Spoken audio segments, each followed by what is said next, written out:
We just want to dig deep because, like I said, we've got a psychologist with us here tonight. And what I do, and many of you don't know this, we've been doing this since we were dating, because we're not just co-hosts for those new to Hidden True Crime. We're also married.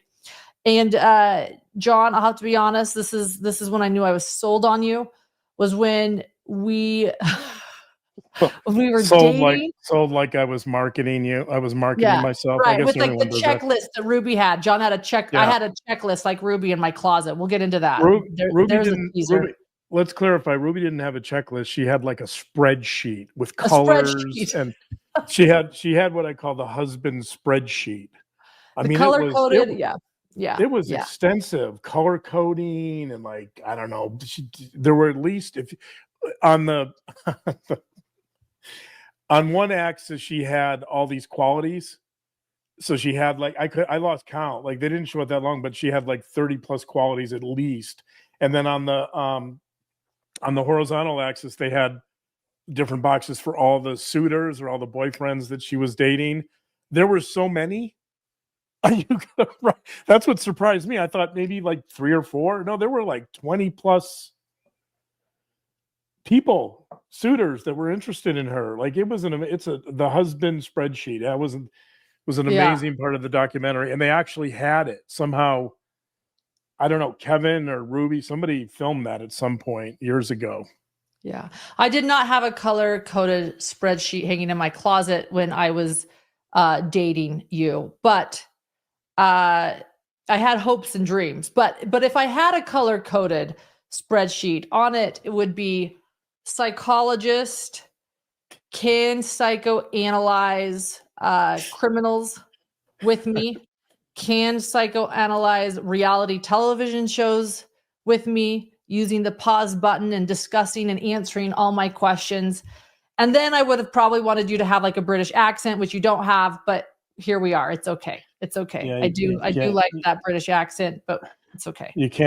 You can't get everything on that spreadsheet. Yeah. And I got even Chicago accent. Chicago accent instead. Even Kevin recognized that there were limitations to the spreadsheet. But this is an interesting part for those who watched it. Kevin found this spreadsheet, this colored spreadsheet, right? And he studied it. He said he took pictures of it. He studied it. He memorized it. He said he worked harder on knowing the spreadsheet than he did at school. And obviously it paid off for him because he ended up marrying her in the year 2000.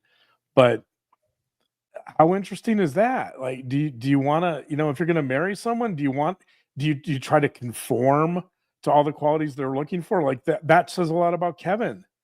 That Kevin is very malleable and very passive, right? That he's, and people, that's one question people have been asking me is Kevin brainwashed?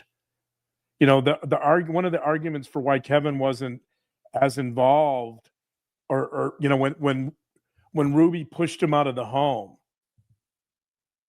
I've heard from many people saying, well, doesn't Kevin have some culpability? And the answer is, yeah, of course he does. But like, if you look at that spreadsheet, and so many answers lie in that spreadsheet, by the way, you get a better understanding of Kevin. Kevin is someone who he wants to make Ruby happy. He's submissive. He's passive. He's trying to adopt all these qualities in the husband spreadsheet that he may or may not have, just so that he can win her over. He even says that in the documentary. He says, I forget, he said something like, I had to play dirty, or basically what he says is, I manipulated her into falling in love with me and marrying me to some extent. And so this is someone, he says this in the documentary, this is someone who he wants to stay married. He's submissive. He's going to do whatever he thinks he needs to do to appease Ruby.